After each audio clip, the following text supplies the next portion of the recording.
in recent years, video games have been accused of becoming woke due to them being designed to adapting to current cultural sensitivities to mind. From the mid-teens, certain slurs, depictions of certain events, and the depiction of women have changed. And in response, there has been this pushback by people actually create lists of games that are not woke with said lists only recommending Nazi games. Even the likes of old school Saints Row and Grand Theft Auto are considered woke because it has a woman or a person of color in it. Stephanie Sterling has labeled these anti-woke culture warriors nerdsies who believe tolerance is extinction. Well, one game is in the works that is both centered on catering to the most toxic of black-pilled gamers, but mock them. Killer 69, or to give its abbreviated title, Killer 69, is a parody GTA clone centered on an anti-woke extremist.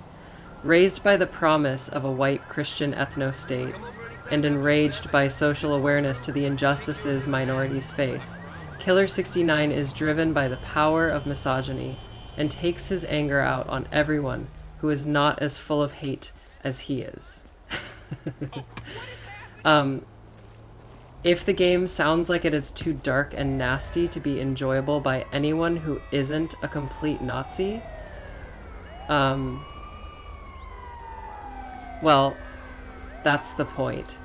Killer 69's creator, Randall Kennedy, describes it as a parody to serve as a mirror to the people who might see killing ethnic races in the worst way as fun. Try and shock and disgust them into not wanting to be this character. Rape advocates might hate that he is a closeted homosexual.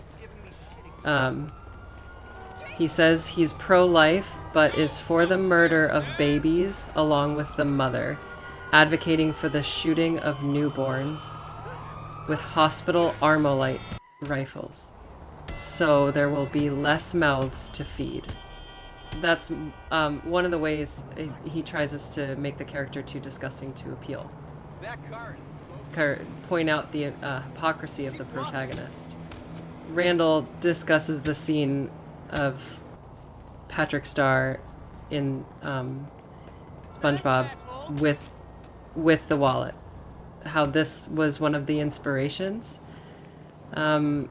Making the character so willfully ignorant, happy linding himself to evidence that contradicts his views.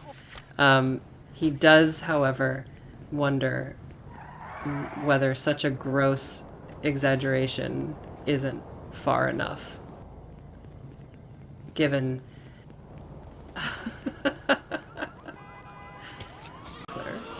the state of sports as a result of the COVID-19 stuff. Sitting down with Randall, one of the questions I asked was like, could you not? And he expressed that the game is his expression of frustration over what he sees as being black-pilled, wanting to watch the world burn in light of 2020. He also wants to take it as far as he can without being offensive to any particular political or ideological belief. However, he knows that that would be impossible. He cites the backlash against Wolfenstein as proof of this. How some saw the game being centered on stopping Nazis and got offended. So, putting aside the politics of Killer 69, how does it actually play? Well, it's based on Rockstar's GTA engine and runs and plays similar. In it, you can create your character, which is fairly robust without being something that players would get lost in. Randall said how this was a move to keep players from spending hours on getting the meticulous details exactly right. He also plans to allow the importation of textures for custom faces and logos. This was why there is no actual branded attire, a conscious decision to avoid getting more controversial than it already is.